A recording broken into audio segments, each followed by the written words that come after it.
कांग्रेस सांसद राहुल गांधी पर विदेश में एक बार फिर भारत को बदनाम करने का आरोप लगा है। राहुल ने यहां देश के आंतरिक मुद्दों को एक बार फिर से उठाया है। विकास के पथ पर तेज रफ्तार से दौड़ रहे भारत की अर्थव्यवस्था को लेकर तीखे सवाल किए। भारत में अल्पसंख्यकों के असुरक्षित होने की बात कही। राहुल इन दिनों यूरोप के दौरे पर हैं। यहाँ 8 सितंबर को बेल्जियम में प्रेस वार्ता के दौरान सरकार की नीतियों के खिलाफ उन्होंने खूब जहर उगला। इस दौरान उनके साथ इंडियन ओवरसीज कांग्रेस के अध्यक्ष सैम पित्रोदा भी मौजूद थे।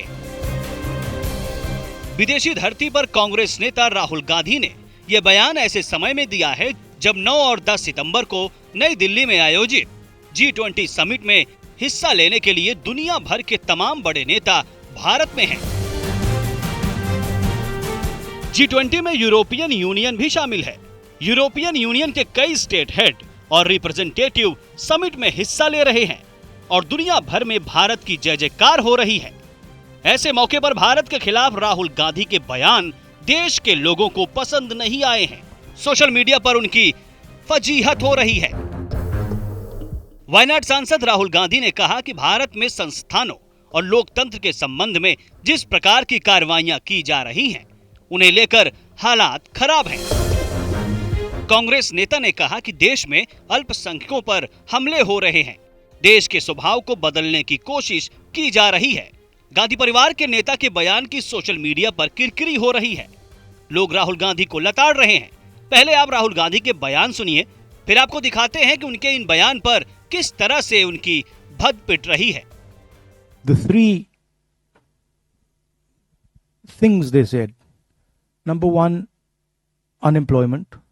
Number two, huge increase in the levels of poverty and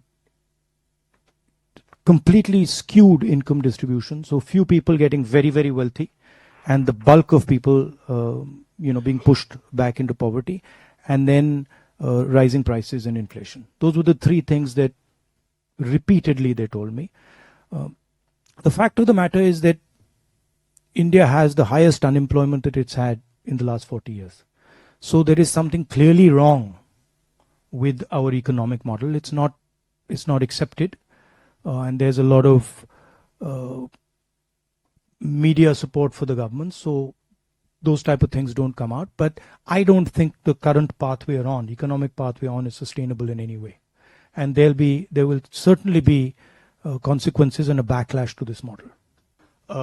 But certainly there is an increase in discrimination and in violence in India, and there is a full-scale assault on the democratic institutions of our country. That everybody knows, and internally in India it's been commented on, and globally it's been commented on.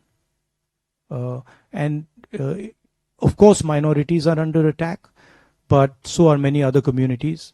Dalit communities, tribal communities, lower caste communities are also under attack. There is a attempt to change the nature of our country. Our country in the constitution is described as a union of states, and we believe that the most critical aspect of our union is the conversation between members of our union. And there is an alternative vision, which is the BJP vision, which believes that power should be centralized, power should be concentrated, wealth should be concentrated, and the conversation between members of the union, between people of India, should be suppressed. And so this is the fight between two visions. I like to term it the fight between Mahatma Gandhi's vision and Nathuram Godse's vision. Nathuram Godse being the person who assassinated our leader. Bharat में G20 शिखर सम्मेलन ऐसे समय में हो रहा है जब प्रधानमंत्री नरेंद्र मोदी दुनिया के सबसे बड़े नेताओं में उभरे हैं। शिखर सम्मेलन ऐसे वक्त में हो रहा है जब भारत का झंडा चंद्रमा के दक्षिणी ध्रुव पर लहरा रहा है। पहली बार कोई अंतरिक्ष मिशन चंद्रमा के सुदूर हिस्से पर उतरा है और विज्ञान और प्रौद्योगिकी में देश की उपलब्धियां, जिसमें अग्रणी रिसर्च और विकास की सफलता की कहानी भी शामिल है। दुनिया भर में कोविड टीकों की सराहना की जा रही है। नई दिल्ली में G20 शिखर सम्मेलन की थीम वसुधैव कुटुंबकम की भावना के अनुरूप दुनिया आज प्रधानमंत्री नरेंद्र मोदी के एक पृथ्वी, एक परिवार, एक भविष्य के मंत्र को स्वीकार करती है। भारत पाकिस्तान प्रायोजित आतंक पीड़ित देशों में रहा है। साल 2014 से पहले देश भर में जगह जगह आतंकी घटनाएं देखने को मिलती थी। शहरों में आए दिन दंगे होते थे, लेकिन केंद्र में मोदी सरकार आने के बाद इन सब में जबरदस्त कमी आई है। कश्मीर इसका जीता जागता उदाहरण है, जहां धारा 370 हटने के बाद आतंकी घटनाओं में भारी संख्या में कमी आई है। वहीं पत्थरबाजी की घटनाएं खत्म हो चुकी हैं। हाल ही में जम्मू कश्मीर के पूर्व सीएम उमर अब्दुल्ला भी एक साक्षात्कार में कह चुके हैं कि कश्मीर में पहले की बजाय अब शांति है, बेहतर लॉ एंड ऑर्डर है। इसके बावजूद राहुल गांधी देश से बाहर जाकर भारत को बदनाम कर रहे हैं।